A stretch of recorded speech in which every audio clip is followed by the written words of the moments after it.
주의 전에 나오신 여러분들 위해 하나님의 크신 은혜와 복이 임하시기를 주님의 이름으로 축원합니다. 오늘 여러분과 함께 나눌 말씀은 합심 기도의 능력이라는 제목입니다. 우리나라가 일제 30년 동안 나라의 주권을 빼앗기고 식민지 생활을 할 때 우리 믿음의 선배들은 분연히 일어났습니다.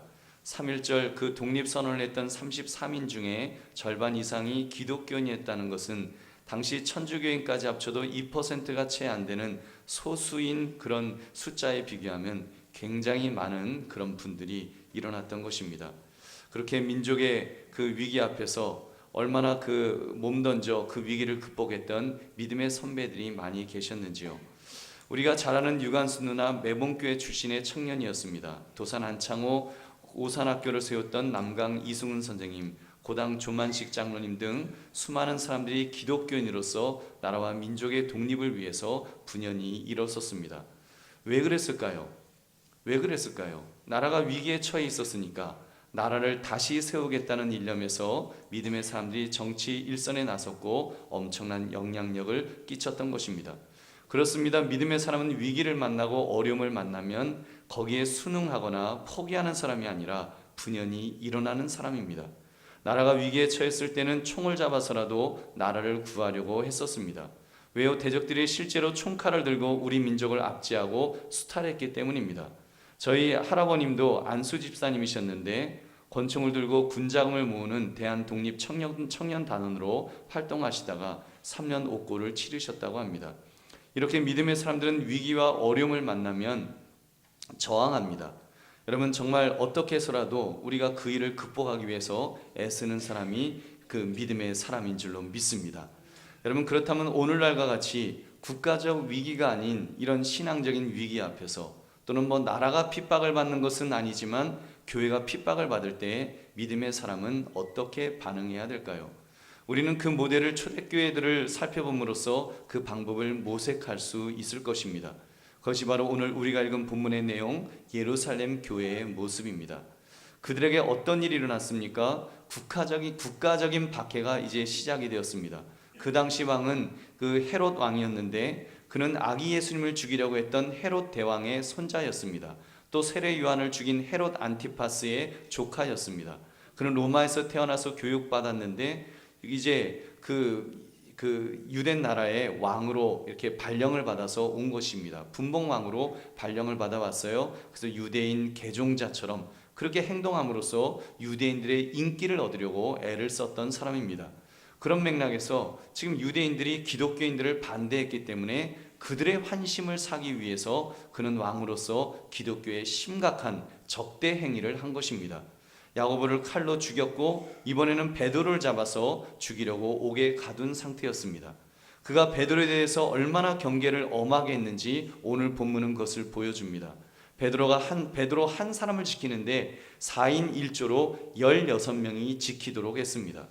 일개조 4명 중에 2명은 베드로 옆에서 뜬 눈으로 밤을 새우도록 아주 그렇게 지켰습니다.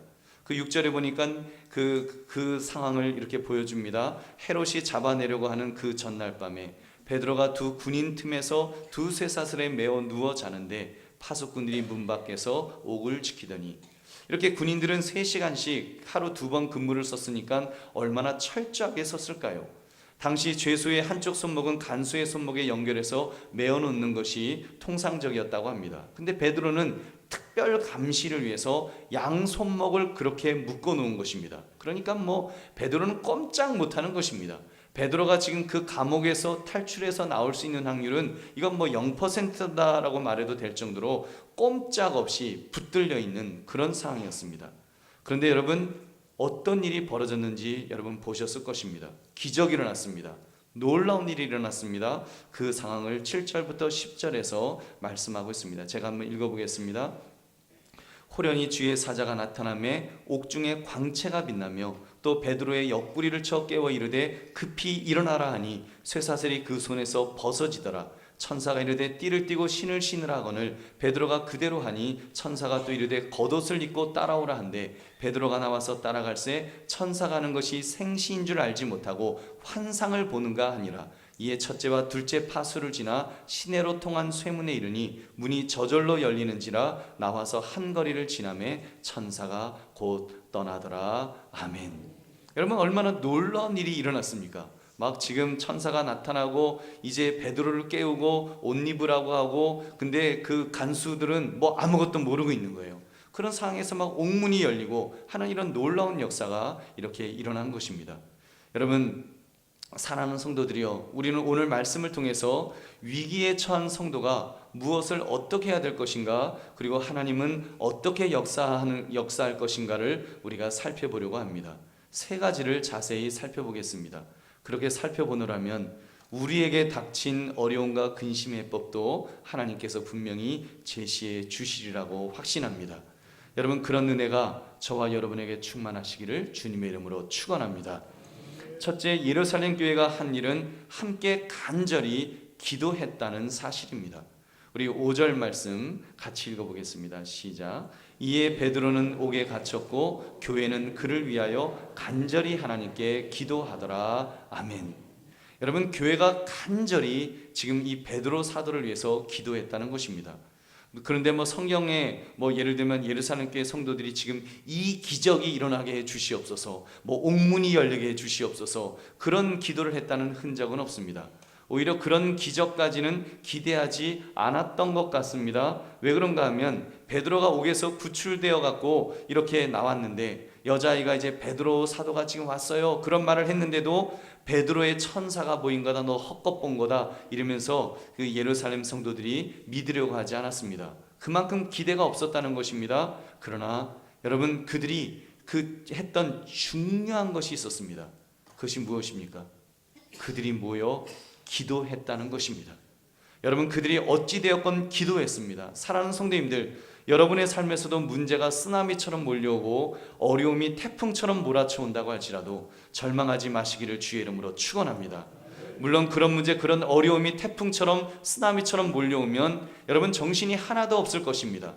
그러니 소극적이 되고 절망적이지 않을 수 없을 것입니다. 자포자기하고 싶은 것이 당연한 반응일 것입니다. 그러나 믿음의 사람에게는 아직 할 수 있는 것이 남아 있습니다. 여러분, 그것이 무엇입니까? 전능하신 하나님 아버지께 기도할 수 있는 줄로 믿습니다. 기도할 수 있는 거예요.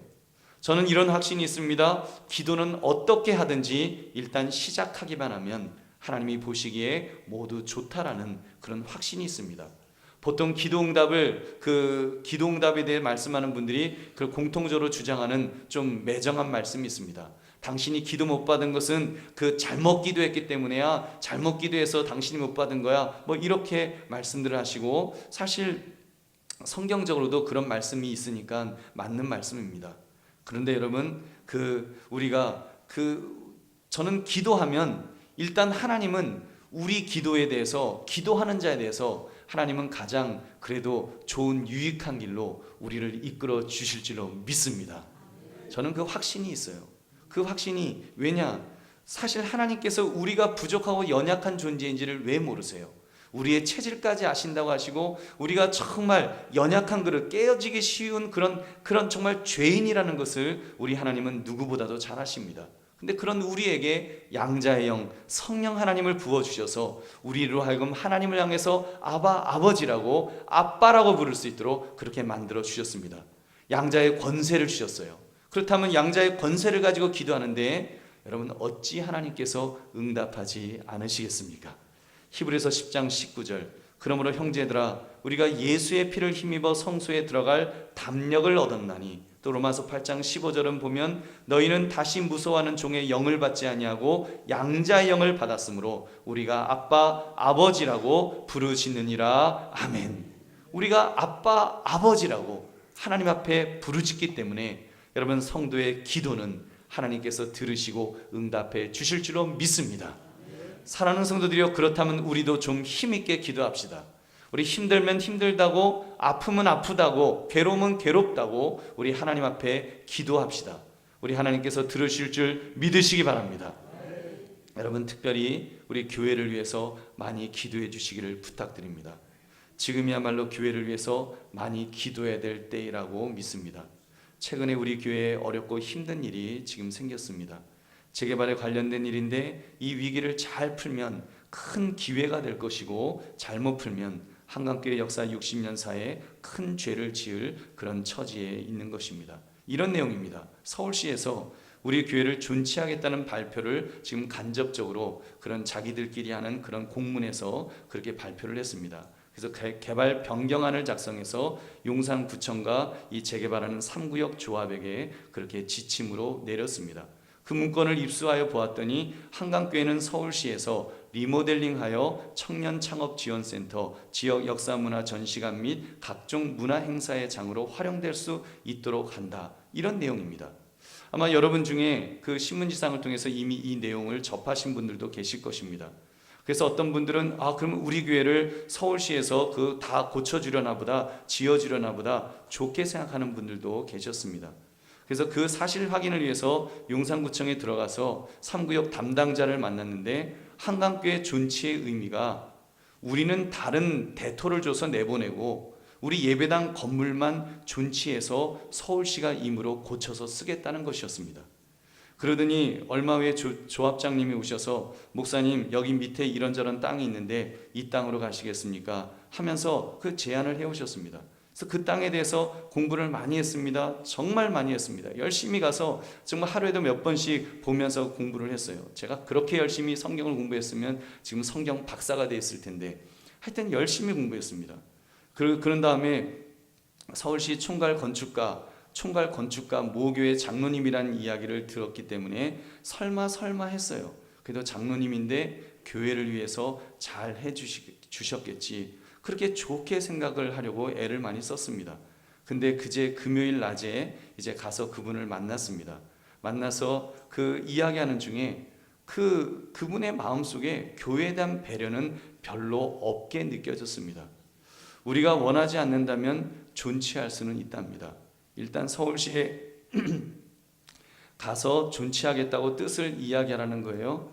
그러면서 이제 본인은 임기가 이미 끝났기 때문에 더 이상 이제 관여하지는 못한대요. 다만 서울시에서 처음 자기들이 계획하기를 이제 계획을 세웠던 대로 가기 위해서 우리 교회를 일종의 문화재처럼 이 건물을 묶어 들어갈 것이라는 그런 귀뜸을 해주셨습니다.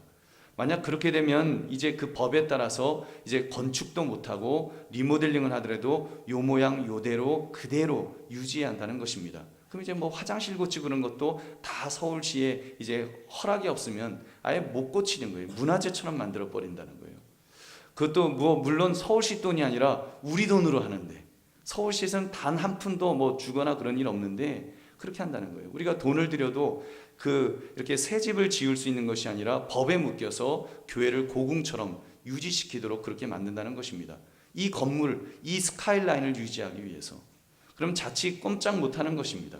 그래서 제가 물었습니다. 우리 교회는 기껏해야 30년밖에 안 된 건물인데 무슨 문화재 같이 보존해야 될 가치가 있는 건물이라는 겁니까? 그랬더니 스카이라인의 가치도 그 가치가 있는 것도 가치에 속한다는 거예요. 그래서 그 사유재산을 그렇게 함부로 억압할 수 있습니까? 민주주의 사회에서 말이 됩니까? 물었더니 목사님 요즘 대를 위해서 소가 희생해야 하는 경우가 너무너무 그렇게 흔히 있는 일입니다. 그러시더라고요. 제가 너무 속상해서 소리라도 지르고 싶었지만 또 소개시켜준 목사님이 생각해서 좋게 헤어졌습니다. 또 훗날을 기약해야 되니까 좋게 헤어졌어요. 이것이 금요일 오후에 있었던 이야기입니다. 여러분 너무 급한 일이라서 여러분에게 기도 부탁을 드리려고 금요기도회 때 지금 기도할 때라는 제목으로 말씀을 나누었습니다. 지금 계획이 아직은 딱딱하게 굳어 있지 않기 때문에 지금 아직은 이렇게 좀 아마 처음에는 말랑말랑인데 이제 조금은 이제 물렁물렁할 것 같아요. 지금 물렁물렁한 상태라서 여러분 그래서 지난주에도 우리 임시당회 때 이 주제를 가지고 장로님들과 몇 시간을 함께 토론했습니다. 근데 지금 이렇게 돌아가는 상황이 너무 급박해서 이제 우리 성도들이 기도하지 않으면 안 되는 때라는 것을 그렇게 깨달았기에 여러분에게 이렇게 직접 정말 급하게 말씀을 기도 부탁을 드리는 것입니다. 여러분 기도해 주시기 바랍니다. 분명한 것은 여러분 우리가 물러서지 않을 것입니다. 우리는 건물이 교회가 아니라는 것은 신학적으로 잘 압니다. 이 건물이 교회는 아니에요. 그러니까 지난번 재개발 결정고시 할 때도 이것이 공원이 돼서 교회가 서 있을 수 없다니까 없어서 내려가시오라고 해서 공익을 위해서 우리가 기꺼이 내려가겠다고 그렇게 말했던 것입니다. 그러나 지금은 상황이 달라졌어요. 우리는 내려보내는데 이 건물은 그대로 살려서 교회가 아닌 목적으로 쓰겠다는 것입니다. 내려보내는 것도 모자라서 교회 이미지까지 자기들 멋대로 쓰겠다는 말이에요. 이 이미지는 우리 한강교회의 자산이요 한국교회의 자산이라고 저는 생각합니다. 왜냐하면 우리 한강교회가 경부고속도로를 통해 이렇게 서울로 진입할 때 관문을 지키는 듯한 상징적인 건물이기 때문입니다. 더구나 이렇게 스카이라인에서 보면요, 이슬람을 견제하는 듯한 형국은 영적 싸움이라는 측면에서도 굉장히 중요합니다. 이 중대한 교회 이미지를 결코 빼앗기지 않을 것입니다. 여러분, 이 건물은 한국 사람이면 모두 저 한남동 꼭대기에 있는 교회, 한강교회라는 이미지로 각인이 되어 있는데 이 건물을 고쳐서 서울시가 다른 용도로 사용하겠다니 이건 용납할 수가 없습니다. 그렇다고 지금까지 저에게 단 한마디 의논도 없었습니다. 지금은 청년 창업지원센터, 역사보정관 등 허울 좋은 말을 합니다만 나중에 이곳에서 반기독교적 사업하는 센터로 사용하게 될지 어떻게 합니까? 물론 건물이 교회는 아니기에 우리가 건물이 교회는 아니지만 그러나 한강교회의 이미지, 우리가 이미지까지 눈번이 뜨고 빼앗길 수는 없다는 것입니다. 우리 사랑하는 성도들이여, 우리 이 싸움 긴 싸움이 될지도 모릅니다. 피켓을 들고 서울시 앞에서 1인 시위를 해야 할지도 모르고, 여러분 용서하시고 들으십시오. 불도저 밑에 제가 들어놓아야 할지도 모릅니다. 그랬더니 저희 어머니가 나도 같이 누울게 그러시더라고요. 뭐 우리 권사님들도 아마 많이 누우신다 그러실 거예요. 우리 다 같이 눕자. 우리 아마 이불 깔 거예요. 여러분 극단적인 표현입니다만 적어도 그런 각오를 가지자는 말입니다. 여러분 그런 각오로 기도해 주시기 바랍니다. 여러분 기도하셔야 됩니다. 예루살렘 교회가 간절히 기도했던 것처럼 우리 간절히 기도합시다. 그러면 하나님께서 함께해 주실 줄로 믿습니다. 여러분 제가 심각한 이야기를 한다고 낙심하거나 절망하지 마시기 바랍니다. 아무리 상황이 절망적으로 돌아간다 할지라도 분명한 사실이 있습니다. 그것은 우리 하나님께서 우리를 붙들어 주실 것입니다. 여러분 이것을 믿음의 눈으로 바라보며 우리는 확신 있게 기도해야 됩니다. 믿음은 바라는 것이 실상이요 보지 못하는 것의 증거라고 했습니다. 바라는 것이 보지 못하는 것이 눈으로 보듯이 확신을 가지고 확실히 이루어질 것을 믿고 기도하는 것입니다. 그래서 패배의 기도, 절망의 기도가 아니라 승리를 위한 기도를 드리시기를 주의 이름으로 축원합니다. 여러분 물론 지금 상황이 녹록한 상황은 아닙니다. 진퇴양난입니다. 섣불리 존치하겠다고 말할 수도 없고 다른 땅으로 가겠다고 할 수도 없습니다. 그러나 하나님은 틀림없이 우리에게 가장 좋은 것을 준비해 놓으셨을 것입니다. 먼저는 하여튼 협상도 할 것입니다. 협상을 시도할 것입니다. 그래도 안 되면 싸워야 되면 싸울 것입니다. 지금은 우리가 이렇게 비장하게 말하지만 여러분 10년 후에는 아름다운 예배당에서 웃으면서 하나님은 이때 이런 좋은 것을 주시려고 우리에게 고난을 주셨노라고 간증하게 될 줄로 믿습니다. 여러분 분명히 그날은 준비되어 있습니다. 그리고 그날은 올 것입니다. 우리가 기도할 때 올 것입니다. 기도하는 자만이 그날의 영광을 함께 누리게 될 줄로 믿습니다. 여러분 다시 말씀드리지만 기도해 주십시오. 길이 없다고 절망하지 마시고 믿음을 가지고 우리 기도해 주시기 바랍니다. 우리 하나님은 공짜가 없으신 하나님이십니다. 우리 하나님은 실수가 없으신 하나님이십니다. 우리 하나님은 무슨 일이든 헛되게 행하시는 분이 결코 아니십니다. 교회를 위해서도 그렇고 여러분의 삶을 위해서도 그렇고 여러분의 직장과 사업을 위해서도 그럴 것입니다. 하나님은 살아계시기 때문에 하나님은 분명히 합력하여 선을 이루어 주실 것입니다. 우리 그 뜻을 위하여 나아갑시다. 기도로 나아갑시다. 그러므로 기도로 위기를 극복하시는 저와 여러분 되시기를 주님의 이름으로 축원합니다. 두 번째, 하나님이 하시는 일은 모두 기적 같은 일이었습니다. 성도들이 기도했다고 했습니다. 간절히 기도했다고 했습니다. 그랬더니 실제로 기적이, 이적이 일어났습니다. 물론 성도들이 쇠사슬을 풀리게 해달라고, 옥문이 열리게 해달라고 그런 기도는 하지 않았을 것입니다. 어쩌면 그냥 그랬을 거예요. 우리 베드로 선생님 불쌍해서 어떡해요? 하나님 불쌍해요. 제발 풀려나게 해주세요. 그런 기도하셨을 것입니다. 또 어떤 분은 좀 굉장히 아주 터프한 그런 분은 이런 기도했을지도 몰라요. 하나님 베드로 사도에게 힘을 주시옵소서. 톱날로 켜죽임을 당할 때 능히 이길 수 있는 인내심을 주옵소서. 그렇게 기도했을지도 몰라요.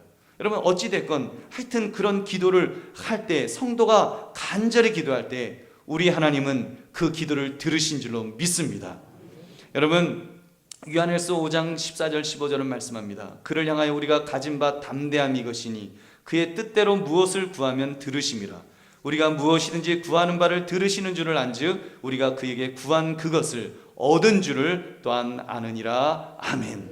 여러분 우리가 믿음으로 기도하면 하나님은 틀림없이 응답하여 주십니다. 보십시오. 예루살렘 교회 성도들이 기도했더니 실제로 주의 천사가 나타났습니다. 성경은 호련히 나타났다고 했습니다. 우리말로 하면 뿅 하고 나타난 겁니다. 근데 얼마나 그 천사에게 신비한 빛이 나왔는지 그 감옥을 환하게 비추었다 그랬습니다. 그리고는 주의 사자가 베드로의 옆구리를 쳐서 깨웠습니다. 급히 일어나라, 빨리 옷 입어라, 빨리 나와라. 더 놀라운 일은 그의 손과 발에 있던 착고가 다 풀려버렸습니다. 할렐루야. 여러분 그러니 베드로는 꿈인지 생시인지도 모른 채 지금 따라갔습니다. 그랬더니 쇠문이 열리는데 자동문처럼 스르르 열렸습니다. 따라하시기 바랍니다. 하나님이 하시면 쇠문도 스르르 자동문이 된다. 여러분 믿으십니까? 여러분 이것이 바로 하나님이 하시는 이적인 거예요. 이것이 기적입니다. 하나님이 함께 하시면 그런 기적이 일어나는 것입니다. 사랑하는 성도들이여, 그렇습니다. 우리가 기도하는 이유는 우리가 할 수 없는 것을 하나님이 하시도록 하는 것입니다. 우리는 그것을 세상 사람들은 기적이라고 말합니다. 우리는 이적이다, 표식이라고, 사인이라고, 하나님의 살아계심의 표식이라고 말하는 것입니다. 여러분에게 어떤 문제가 있으십니까? 기도하면 하나님께서 앞서 일해 주실 것입니다. 특별히 내가 못하는 것, 내가 포기하는 것, 내가 불가능이라고 생각하는 것, 그것까지 하실 수 있으십니다. 그러니까 하나님이신 것입니다. 여러분 따라하시기 바랍니다. 하나님은 다 하십니다. 못하는 것이 없으십니다. 믿으시면 아멘 합시다. 아멘. 여러분 그렇습니다. 하나님은 다 하실 수 있어요. 사랑하는 성도들이요, 우리 교회가 처한 현실도 진퇴양난이라고 했습니다만, 그래서 명확한 답이 없습니다만, 여러분 분명한 것은 하나님께서 분명히 해법을 주실 것입니다. 해법을 저는 주신다고 믿습니다. 그렇다면 이 시점에서 중요한 것은 우리가 그 하나님을 믿는 것입니다. 믿는 거예요. 하나님께서 우리를 어디로 이끌어 가실지 그것을 믿는 것입니다. 여러분 이곳에 있도록 하는 것이 하나님의 뜻이면 틀림없이 하나님은 가장 좋은 모습으로 이곳에 있도록 해 주실 줄로 믿습니다. 어느 쪽이든 하나님이 하실 것입니다. 우리가 그런데 그것을 믿음으로 나가는 것이 중요합니다. 의심하거나 두려워하면 안 될 것입니다. 여러분 제일 걱정되는 것은 이 일로 인해서 우리 성도들의 마음이 갈리어질까 봐 사실 제일 걱정입니다. 또 사람이 무서우면 아무래도 여유가 없기 때문에 막 이렇게 다투게 되는 거예요. 여러분 무서워하지 마시고 두려워하지 마시기 바랍니다. 하나님께서 틀림없이 여러분 이적을 행하시는 하나님은 우리에게 가장 좋은 방법으로 우리를 붙들어 주실 것입니다. 그것을 우리가 믿음의 눈으로 바라보시면서 우리가 믿음으로 기도하면 하나님께서 함께 하실 것입니다. 그래서 사단마귀가 여러분 1절 우리 교회를 틈타지 못하도록, 우리 교회를 흔들지 못하도록 우리가 기도로서 무장하시기를 주의 이름으로 축원합니다. 여러분 그렇잖아요. 이게 언제 될지도 모르는 일인데, 그러나 이것은 법적인 일이기 때문에 우리가 분명한 선을 그어 놓아야 합니다. 확보해 놓아야 되는 거예요. 언제 될지도 모르는 일 가지고 우리 교회가 소모적인 그런, 만약에 우리끼리 만약에 다투게 된다면 그것은 큰일 나는 것입니다. 그것은 사탄 마귀가 좋아하는 거예요. 우리는 한 마음이 되어야 될 줄은 믿습니다. 기도하면 한 성령께서 한 마음으로 만들어 주실 줄은 믿습니다. 어느 쪽이든 만들어 주실 것입니다. 그러므로 하나님의 이적을 기대하며 어떤 어려움, 어떤 난간도 믿음으로 승리하시기를 주님의 이름으로 축원합니다. 세 번째, 우리 인간편에서 해야 할 일은 분명 구별할 줄 알아야 합니다. 베드로를 구원하시는 모습을 보니까 하나님은 하나님이 하실 일만을 해 주셨습니다. 정확히 표현하면 하나님이 하시지 않으면 안 되는 일이니까 해주신 것입니다. 그 이상의 것은 인간편에서 또 해야 될 것은 해야 되는 것입니다. 우리 10절 11절 말씀 함께 읽어보겠습니다. 시작. 이에 첫째와 둘째 파수를 지나 시내로 통한 쇠문에 이르니 문이 저절로 열리는지라 나와서 한 거리를 지나매 천사가 곧 떠나더라. 이에 베드로가 정신이 들어 이르되 내가 이제야 참으로 주께서 그의 천사를 보내어 나를 헤롯의 손과 유대 백성의 모든 기대에서 벗어나게 하신 줄 알겠노라 하여. 아멘. 여러분, 확인이 되셨습니까? 굳게 닫힌 철문을 여는 것은 베드로가 할 수 있는 일이 아닙니다. 굳게 지키고 있는 그 간수들의 눈을 가리우는 것은 베드로가 할 수 있는 일이 아니에요. 그것은 하나님이 하시지 않으면 안 되는 일이었습니다. 그러니까 하나님께서 하셨습니다. 그래서 자동문처럼 이 쇠문도 철문도 자동문처럼 스르륵 열리도록 만들어 주신 것입니다. 여러분, 그렇게 베드로는 천사의 안내를 따라서 감옥을 걸어서 나왔고, 이제 그때 주의 사자는 떠나갔다 그런 것입니다. 베드로가 이제 혼자 딱 거리에 남겨진 거예요.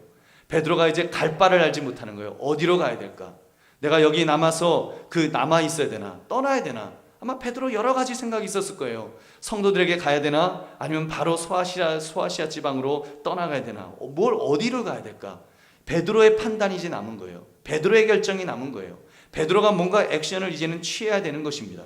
여러분, 그것을 누가 하도록 하나님께서 맡기셨다고요? 베드로가 하도록, 지금 베드로가 직접 하도록 그렇게 맡겨주셨습니다.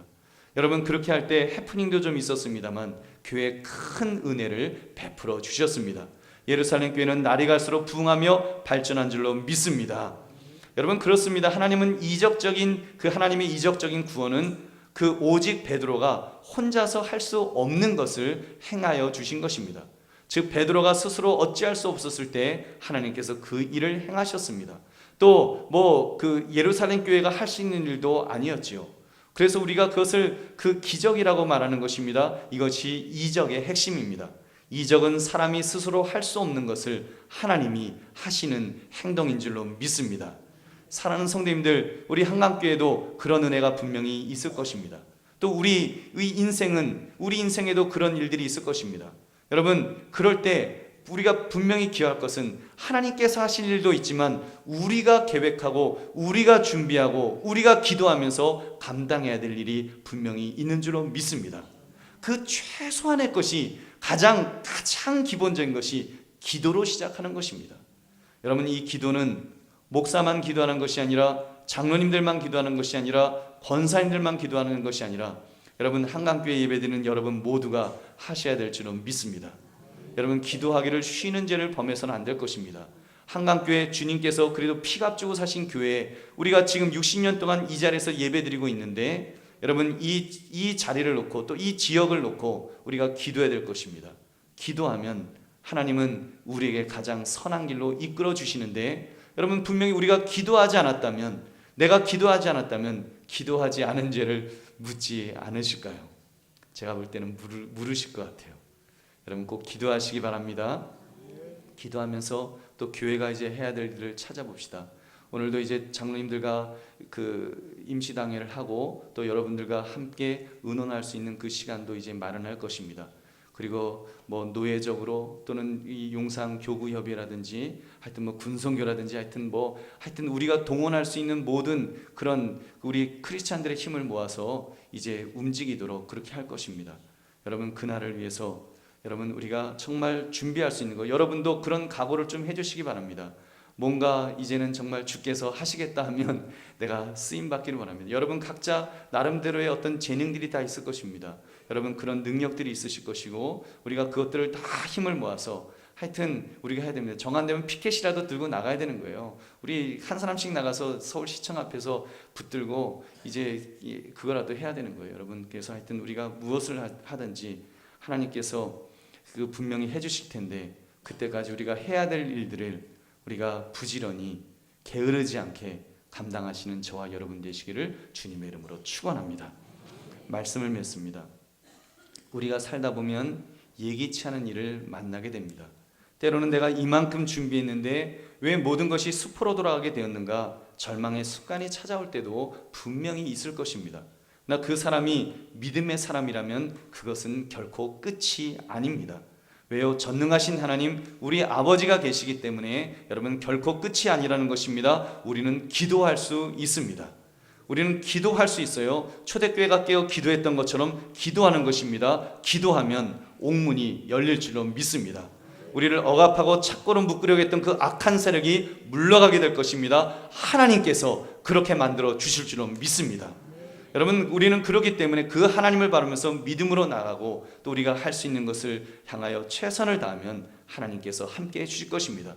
특별히 기도하는 것, 여러분, 우리가 함께 기도하는 것, 그거보다 강력한 무기는 없는 줄로 믿습니다. 마태복음 18장 19절, 진실로 다시 너희에게 이르노니 너희 중에 두 사람이 땅에서 합심하여 무엇이든지 구하면 하늘에 계신 내 아버지께서 그들을 위하여 이루게 하시리라. 아멘. 우리가 두 사람이 모여서 그렇게 기도하면 아버지께서 그들을 위하여 이루게 주신다라고 하셨습니다. 하나님께서 이루어 주실 줄은 믿습니다. 우리가 기도하면 남이 기도하는 것이 아니라 내가 기도하면, 여러분, 우리 한 사람 한 사람이 기도하면 그런 역사를 이루어 주실 것입니다. 마가복음 11장 24절, 그러므로 내가 너에게 말하노니 무엇이든지 기도하고 구하는 것은 받은 줄로 믿으라. 그리하면 너에게 그대로 되리라. 아멘. 패배의식 가지지 마시고 아예 안 될 거야, 이거 안 돼, 그런 생각하지 마시고 여러분, 하나님이 하실 것을 기대하면서 우리 믿음으로 나아갑시다. 그래서 하나님이 하실 수 있도록, 우리 하나님을 간증할 수 있도록, 하나님이 우리 교회를 이렇게 붙들어 주셨다라고 간증할 수 있도록 여러분, 우리 그런 은혜가 임하기를 바랍니다. 그러므로 하나님이 하시는 기적 같은 일까지도 기대할 정도로 기도로 믿음으로 살아가시는, 또 여러분의 삶의 현장에서도 직장과 사업장에서도 그렇게 살아가시기를 주의 이름으로 축원합니다.